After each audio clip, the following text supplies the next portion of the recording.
aspire to do this, aspire to be Paul Wachtel. So I titled the talk "Being Paul Wachtel," but really it's a talk about training therapists to think, I think, in this way.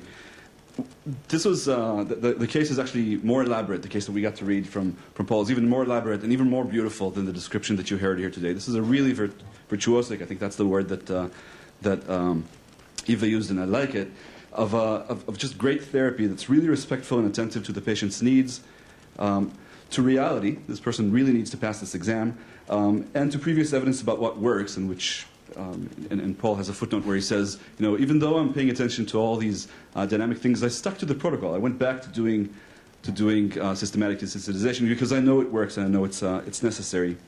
So there's respect on multiple levels evident in this case, and it's also a very playful case, which I think most good therapy is. It's playful in that it gets down to the nitty-gritty. It gets very detailed and very specific, which is wonderful. And it constantly holds to multiple views and asks the patient to do the same thing, to maintain this metaphorical way of thinking that Eva just talked about, where you know that you're not the panther, but you're also feeling that you're the panther at the same time. And I think it's evident in a bunch of places in this therapy. It's wonderful. But I want to make 2 points. One is that for us to be able to train a lot of Paul Wachtels, who are going to be creative virtuosos, it's going to take a long time. I think it took him a long time to get there, by his own accounts. There's a work that's been popularized by Malcolm Gladwell that talks about how long it takes any expert to get to the level of really creative expertise in their field. And he talks about this magical number of 10,000 hours of practice. Doesn't matter if it's practicing your violin or practicing your psychotherapy. It takes a long time to do that, and I think that's the case we see here, although we might have been that way from day one in the Yale Psychiatric Clinic. Okay, so it takes a long time to create that. I think there are virtues or strengths or values that therapists bring to their work, and we try to select for them. We're in the midst of our selection process for the next cohort in our graduate program, and we're looking for people who are honest and humble and are deeply respectful of needs. I think these are things that are in some ways personal qualities of the people who go into the field, or the good people who go into the field. We can also train it to some degree and make people even more of these things. But I think what we need to really be doing is train a therapeutic stance, and that's going to be the first point I'm going to try and make today. Train people to adopt a certain stance as therapists. But once they have that stance, they also need to know stuff. They need to know and use the things that will allow them to do this, and so we need to provide them with therapeutic toolboxes, and those are going to be the 2 main points, the idea of a stance and the idea of toolboxes that you use once you're in that stance, that I think will make an integrative therapist be a good one. Let me talk about the stance. I think that, what do I mean by a stance? The stance in different therapeutic approaches is different. The stance in the approach that I mostly follow, which is schema therapy, is the idea of a therapist providing limited reparenting because the patient's needs are paramount. That's the central thing we're trying to do in the therapy. The stance in CBT is to be a collaborative empiricist. The stance in Freudian therapy is to be therapeutically neutral. And there are different stances. I think that if we train people to be integrative therapists, we need to train them into a particular stance from a very early stage. We had a conversation about this yesterday, Eva and I, and she suggested we can think about therapy integration using the idea of bilingual children or bilingual people who learn 2 languages. And I think that the idea of languages and accents has been present in a bunch of the talks today. I have bilingual children because my wife speaks English to them. And we've been told that they'll have speech delays because they're learning 2 languages simultaneously, but ultimately this is good. They'll be better adaptive in the world. They'll be more marketable. They'll be able to go to the States. They'll be able to code switch and do both things, speaking English, speaking Hebrew. It promotes constructive thinking. It does all these wonderful things. But I think it's a really great metaphor for eclecticism.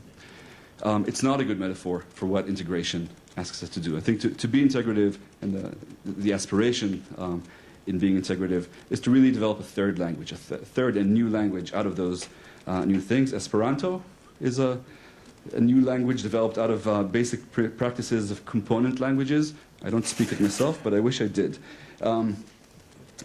In an Esperanto-focused therapy stance, or in a stance that adopts this approach that has more than one language really integrated it, I think we want trainees and therapists to have certain underlying features. And these underlying features, might seem like they come from a particular approach, but I really think they're true for any kind of integrative model, at least the ones that I'm familiar with. And again, schema therapy is the example that I have in mind.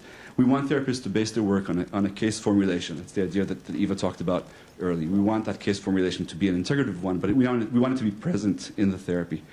We want them to be attentive both to the ideology and to the maintenance, to the things that maybe cause these historically, but also to the things that maintain whatever suffering is happening right now. We want goals. I don't care what the goals are, but we want goals to be there. We want the therapy to have some goals. We really want them to be creative and flexible in tailoring it to the individual, which is why I nodded feverishly when I heard Eva say that the example Paul gave us was one of really great CBT. This was a really wonderful and flexible adaptation of using a behavioral protocol in this case. And we also want our therapists to be really specific, to focus on real lived experience. And this is, I think, a part of the integration that maybe hasn't gotten as much attention today.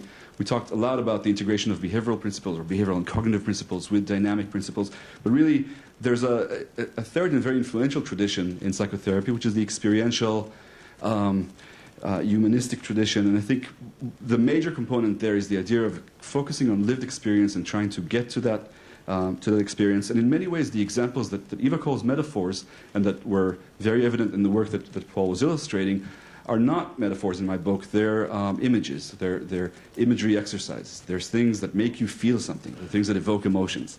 And I think when you do that, when you focus on either real or imagined experiences, but you're focused on the experience itself and not on talking about it, you're in an integrative therapeutic stance. But stance is not enough. I think when we are in that stand, we need to do things. And the things we need to do are going to be different maybe from one integration to another. But in all cases, I think they're going to involve knowing about psychopathology really well, understanding that in different forms of psychopathology, we're called to do different things. We need to understand the effects of culture and gender and history of this particular patient, and not just the patient, but also society in general, how they matter. We need to know that there are specific interventions that work, and I think that was an example that was very clear here. But these things don't have to be brand name therapies. We don't have to, to apply a protocol. We need to apply the basic principles underlying these protocols. And you may ask yourself what these principles are. As I think they were mentioned before. Neely mentioned them in her talk, and I think Paul mentioned them earlier too. I don't know what the comprehensive list is, but I have a list that is in my mind. I think about combating avoidance, tolerating distress in various ways, and tolerating other emotions, training attention in unique ways, either towards or away things, construing things at the right level, thinking when it is time to think broadly and when it is time to think specifically, diffusing thoughts and actions. These come out of different orientations, and maybe the last couple of examples come more out of ACT. The next example comes out of schema therapy, the idea of recognizing core needs as a core principle process in therapy, of accepting the multiplicity of selves. I think there are many other examples of this. In a way, the case that the case of John that Paul presented included most, if not all, of these things. I think there were examples of all these principles at work in a way that is wonderful and integrative. So back to the 2 points that I wanted to make. One is that even if we do have 10,000 hours of practice, we're not going to all end up being exactly Paul Wachtel, and I think that's wonderful. We'll end up different integrative therapists. I wanted to use this image of all of us being Paul Wachtel, and it's a little scary. But we can teach and train therapists to work integratively, and if we do that, we'll need to do two things. One is to train them to adopt a specific therapeutic stance, and the other is to use specific therapeutic toolboxes or techniques that fit with that stance. And when we do that, it's like learning Esperanto. It's going to be a new language for them. It's something, back to the slides that Danny presented earlier. I think there's an argument for doing this early rather than later. I think this is something we should do really early on. I tend to work, some of the people in this room are people I'm supervising now or supervised in the past in their second year of graduate training, and I might be too late by the time I meet you. It might be too late to do this, but maybe not. Or maybe too early, I don't know. And this new language is going to be one that has a lot of influences on it. It certainly has a grammar and accents and even entire words or lexicons that are taken from other languages, but it's new in many ways. Thanks.